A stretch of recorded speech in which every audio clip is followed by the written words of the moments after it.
Hello বন্ধুরা, আমি সংহিতা। আজকে আমি তোমাদের ফোর্থ সেমিস্টারে বুদ্ধি কাকে বলে এবং সেই নিয়ে কিন্তু আলোচনা করব। আমার এই চ্যানেলে কিন্তু তোমাদের ফোর্থ সেমিস্টারের সমস্ত ইম্পর্টেন্ট অনেক ভিডিও দেওয়া আছে। তোমাদের যদিও এখনো দেরি আছে পরীক্ষার, কিন্তু তোমরা এখানে থেকে তোমরা দেখতে থাকো, বন্ধুদের বলো শেয়ার করতে, বন্ধুদের মধ্যে শেয়ার করো এবং সাবস্ক্রাইব করতে বলো তাদের। এখানে কিন্তু তোমরা প্রত্যেকটা ভিডিও পেয়ে যাবে এবং আশা করি আমার পড়ানো দেখলে বা তোমরা ভিডিওগুলো দেখলে তোমাদের কিন্তু বিশেষ কোনো অসুবিধে হবে না। এই কারণেই তোমাদের বলা যে আমার চ্যানেল লাইফ উইথ ফিলোসফিকে তোমরা সাবস্ক্রাইব করো এবং বেল আইকনটা প্রেস করে রাখো, যাতে যখনই আমি ভিডিও দেব তোমাদের কাছে তা চলে যায়। তাহলে আমার এই ছোট্ট রিকোয়েস্ট আশা করি তোমরা রাখার চেষ্টা করবে যদি ভিডিওটা ভালো লাগে। আর কমেন্টও তো অবশ্যই করো যদি ভালো লাগে, এবং কোথাও অসুবিধে হলে বা কোনো জায়গায় খারাপ লাগলেও অবশ্যই কমেন্ট করতে পারো। তা চলো তাহলে আজকে শুরু করি। কি সে বলবো, আগে বলবো বুদ্ধি কাকে বলে। কোয়েশ্চেনে যে বুদ্ধি কাকে বলে এটা অনেক সময় আলাদা করে 5 নম্বরে আসে, ঠিক আছে।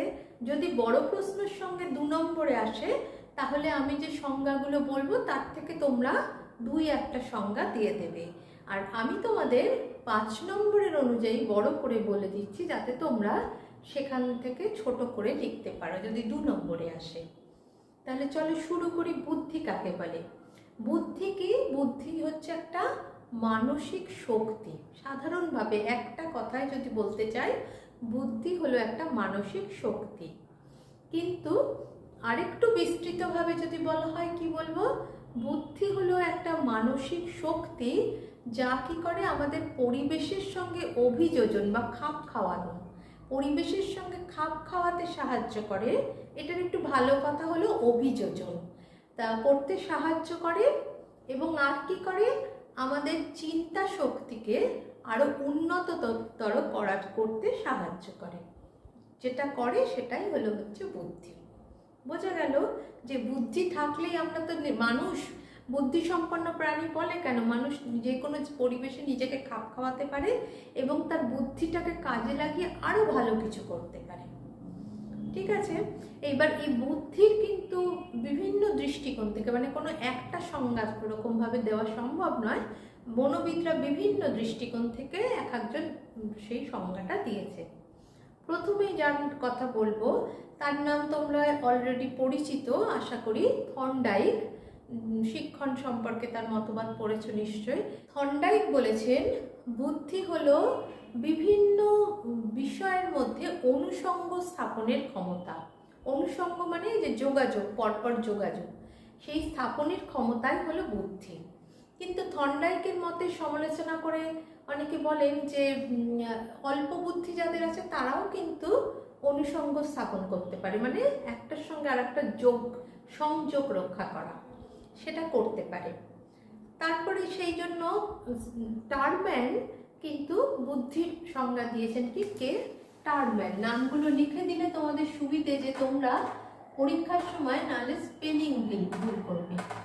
টারম্যান বলেছেন কি, যে বুদ্ধি হলো বিমূর্ত চিন্তার যে প্রকাশের ক্ষমতা, সেটাই হচ্ছে বুদ্ধি। এটা টারম্যান বলেছে।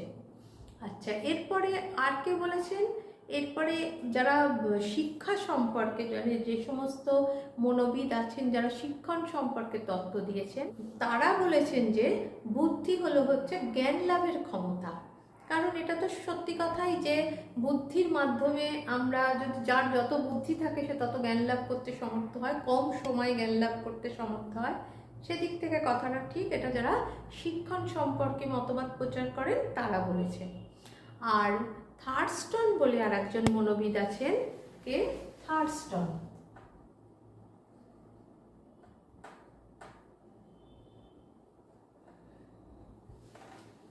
থার্স্টন বলেছেন যে বুদ্ধি হলো তাই যেটা আমাদের যে সহজাত প্রবৃত্তিগুলো, সেই প্রবৃত্তিগুলোকে আমরা সমাজের ভালো কাজে উপকারে, সমাজের উপকারে কাজে লাগাতে পারি। আমাদের যে সমস্ত সহজাত প্রবৃত্তিগুলো আছে সেগুলো যাতে ভালো কাজে লাগাতে পারি, সেটাই হচ্ছে বুদ্ধি, হলো তাই। এটা থার্স্টন বলেছে। তা এইটা এতগুলো সংজ্ঞা আমরা মোটামুটি দিলাম, কিন্তু এই সব মিলিয়ে আমরা অল্প কথায় বলতে পারি বা সহজভাবে বলতে পারি কি, বুদ্ধি হলো একটা মানসিক শক্তি। বুদ্ধি কি? বুদ্ধি একটা মানসিক শক্তি, যা হচ্ছে আমাদের এই অর্জিত জ্ঞানগুলোকে কাজে লাগাতে সাহায্য করে। এটা হচ্ছে ছোট করে বুদ্ধির সংজ্ঞা। আশা করি বুদ্ধি কাকে বলে এটা বোঝা গেল। আজ এই পর্যন্ত।